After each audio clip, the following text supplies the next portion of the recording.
Assalamualaikum warahmatullahi wabarakatuh. Alhamdulillahirrabbilalamin. Pada kesempatan ini kami ingin bertausiah tentang indahnya memberi. Mari kita ikuti. Innal hamdalillah nahmaduhu wa nasta'inuhu wa nastaghfiruh wa na'udzu billahi min syururi anfusina wa sayyiati a'malina may yahdillahu fala mudhillalah wa may yudlil fala hadiyalah. Asyhadu an la ilaha illallah wahdahu la syarikalah wa asyhadu anna muhammadan abduhu wa rasuluh. Ya ayyuhalladzina amanuttaqullaha haqqa tuqatih wa la tamutunna illa wa antum muslimun. Ya ayyuhalladzina amanuttaqullaha wa qulu qawlan sadida yuslih lakum a'malakum wa yaghfir lakum dzunubakum wa may yuti'illaha wa rasulahu faqad faza fawzan azima. Shadaqallahul azim. Sahabatku semua dimanapun berada yang sama-sama dirahmati Allah subhanahu wa ta'ala, marilah kita bersyukur kehadirat Allah subhanahu wa ta'ala atas segala nikmat yang telah dicurahkan kepada kita. Semoga Allah subhanahu wa ta'ala memasukkan kita ke dalam golongan hamba-hambanya yang bersyukur. Salawat dan salam kita haturkan kepada Nabi Muhammad sallallahu alaihi wasallam, kepada keluarganya, tabi'in dan tabi'ut tabi'in, serta kepada umatnya yang mengikuti sunnah-sunnahnya. Sahabatku semuanya yang dirahmati Allah subhanahu wa ta'ala, keimanan seorang bisa berubah-ubah, dapat meningkatkan dan juga dapat merosot tajam. Keimanan akan meningkat dengan amal kebaikan yang dikerjakan dan dapat merosot dengan sebuah kemaksiatan. Rasulullah menggambarkan keimanan dalam sebuah hadis yang diriwayatkan oleh Hakim dalam Mustadrak dengan sanad hasan. Innal imana la yakhlaqu fi jawfi ahadikum kama yakhlaqus thawbu fas'alullaha ta'ala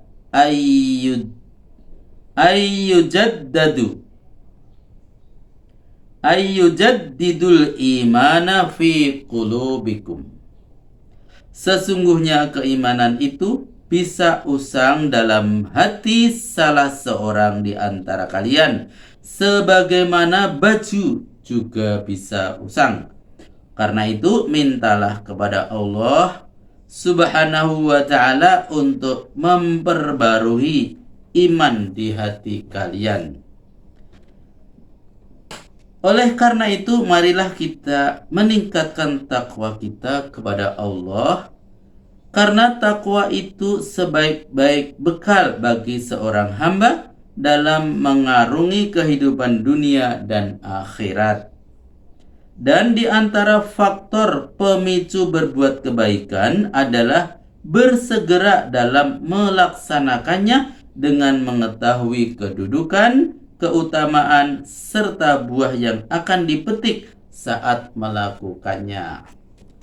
Sahabatku semuanya yang dirahmati Allah subhanahu wa ta'ala, bagi mereka yang mencari harta dengan cara yang halal, kemudian menggunakannya dengan sebaik-baiknya, membelanjakannya untuk ketaatan kepada Allah subhanahu wa ta'ala dan memohon keridhoannya, maka mereka itulah yang akan mendapatkan imbalan dari kebaikan tersebut. Tetapi saat dia membelanjakan untuk sebuah kemaksiatan kepada Allah, maka mereka pun akan mendapatkan balasan atas perbuatannya. Oleh karena itu, seorang hamba harus memperhatikan hal ini, yaitu perkara-perkara yang disenangi Allah Subhanahu wa taala, agar saat ada anjuran untuk berinfak, maka ia pun akan dengan sukarela mengeluarkan hartanya. Di antara syariat Allah yang paling agung adalah berinfak dan merekomendasikan para hambanya untuk menggali ganjaran dari amalan bersedekah. Sedekah disyariatkan karena dua tujuan utama. Yang satu adalah memenuhi kebutuhan kaum muslimin, kemudian yang kedua adalah membiayai kebutuhan Islam dan menguatkannya. Sahabatku semuanya dimanapun berada yang sama-sama dirahmati Allah Subhanahu wa ta'ala. Pada umumnya sedekah hanya akan menghabiskan harta. Namun dengan tegas teori langit membantahnya. Dan perlu diketahui bahwa banyak ayat Al-Quran dan hadis yang membahasnya, di antaranya firman Allah dalam Al-Quran surat Al-Baqarah ayat 261. A'udzu billahi minasy syaithanir rajim. Mathalul ladzina yunfiquna amwalahum fi sabilillahi kamathali habbatin ambatat sab'a sanabila fi kulli sumbulatin mi'atu habbah wallahu yudha'ifu liman yasha' wallahu wasi'un alim. Artinya, perumpamaan nafkah yang dikeluarkan oleh orang-orang yang menafkahkan hartanya di jalan Allah adalah serupa dengan sebutir benih yang menumbuhkan 7 bulir. Pada tiap-tiap bulir 100 biji. Allah melipat gandakan ganjaran bagi siapa yang Dia kehendaki, dan Allah maha luas karunia-Nya, lagi maha mengetahui.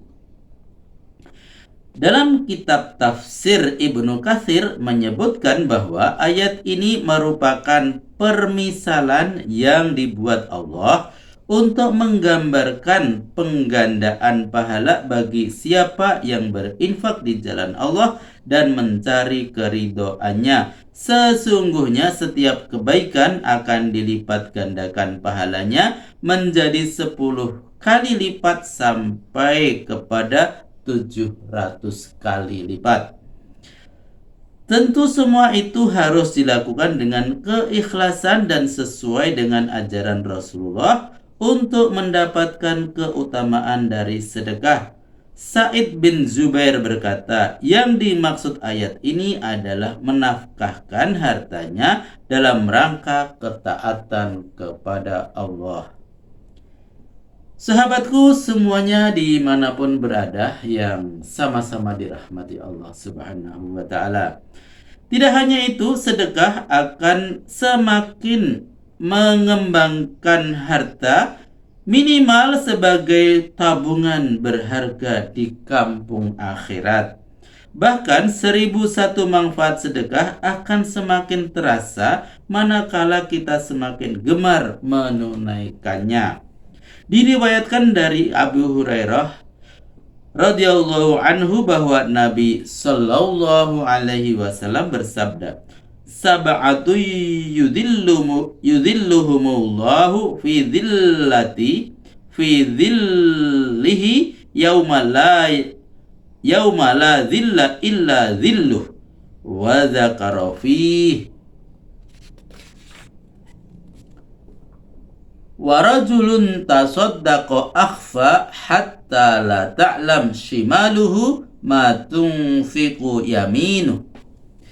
Ada 7 golongan manusia yang akan mendapatkan naungan dari Allah di hari yang tidak ada naungan kecuali naungannya. Di antaranya yaitu seseorang yang menyedekahkan hartanya dengan sembunyi-sembunyi sehingga tangan kirinya tidak mengetahui apa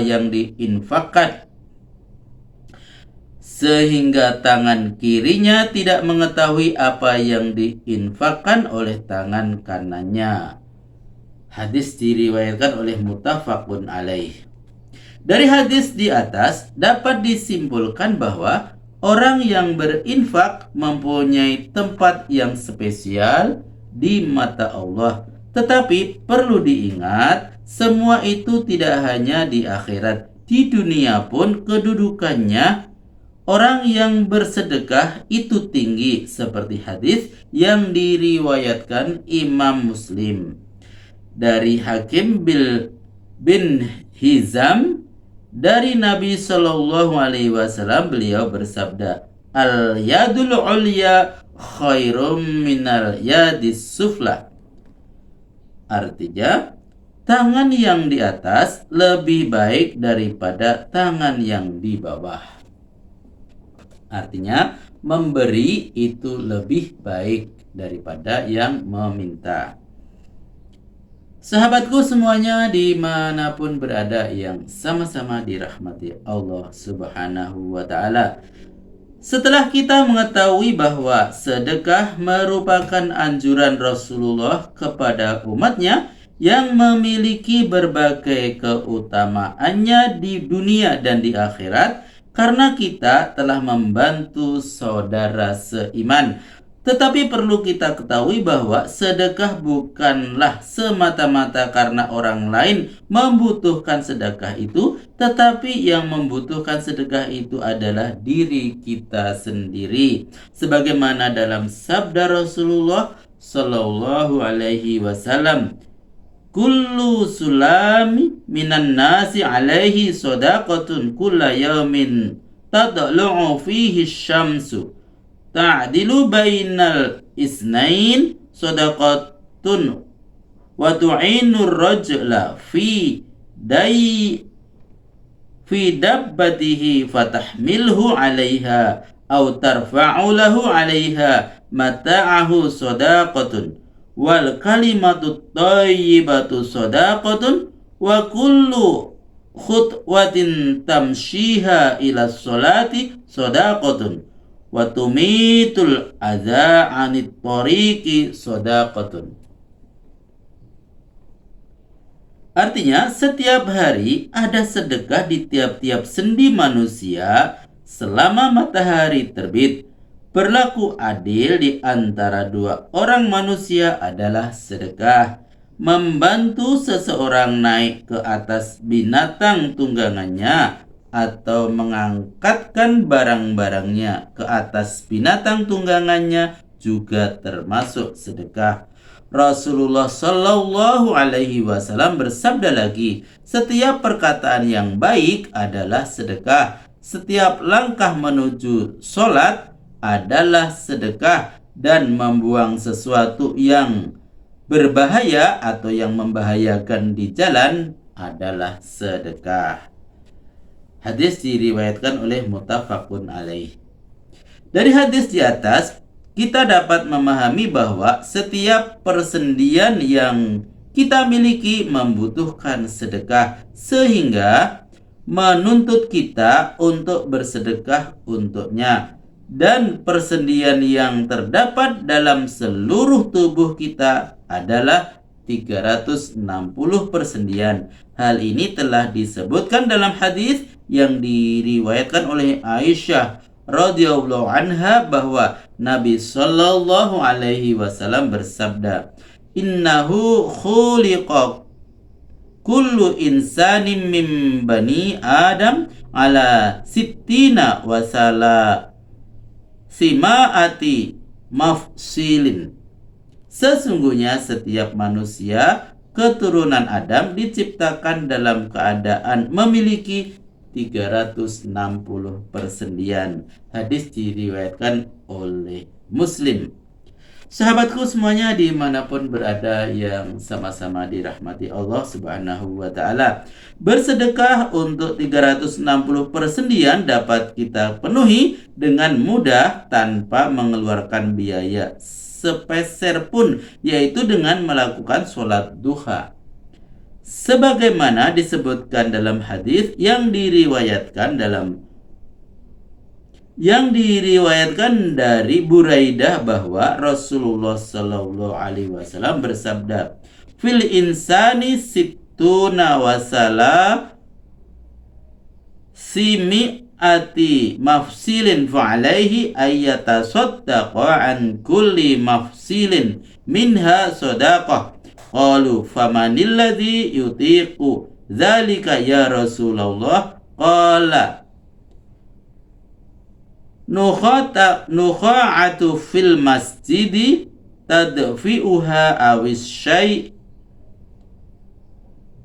syai'u tunahihi anit tariqi fa ilam taqdir farqatad duha tujzi'u anka. Manusia memiliki 360 persendian. Setiap persendian itu memiliki kewajiban untuk bersedekah. Para sahabat pun mengatakan, lalu siapa yang mampu bersedekah dengan seluruh persendiannya? Wahai Rasulullah, Nabi Shallallahu Alaihi Wasallam lantas mengatakan, menanam bekas ludah di masjid atau menyingkirkan gangguan dari jalanan. Jika engkau tidak mampu melakukan seperti itu, maka cukup lakukan sholat duha 2 rakaat. Hadis diriwayatkan oleh Ahmad. Muhammad bin Ali Asy-Syaukani rahimakumullah mengatakan, hadis Buraidah menunjukkan keutamaan yang luar biasa yang terdapat pada sholat duha. Hal ini juga menunjukkan dianjurkannya sholat tersebut. 2 rakaat sholat duha sudah mencukupi sedekah selama atau sebanyak 360 persendian. Sudah sepantasnya sholat ini dapat dikerjakan rutin dan terus menerus. Sahabatku semuanya dimanapun berada yang sama-sama dirahmati Allah. Di samping itu, harta yang kita miliki tidak sepenuhnya milik kita, tetapi pada harta kita miliki ada hak orang lain, sehingga menuntut kita untuk memberikan sedekah kepada mereka sebagaimana firman Allah Subhanahu wa ta'ala dalam surat Az-Zariyat ayat 19.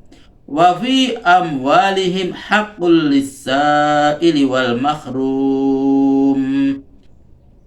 Artinya, dan pada harta-harta mereka ada hak untuk orang miskin yang meminta dan orang miskin yang tidak mendapat bagian. Hal ini dijelaskan dalam kitab tafsir Ibnu Katsir yang menyebutkan bahwa pada harta-harta mereka ada hak untuk orang miskin yang meminta dan orang miskin yang tidak mendapat bagian, yaitu mereka orang yang diberikan kelebihan harta telah memisahkan bagian yang sengaja disiapkan untuk diberikan kepada orang yang meminta-minta dan yang tidak mendapat bagian.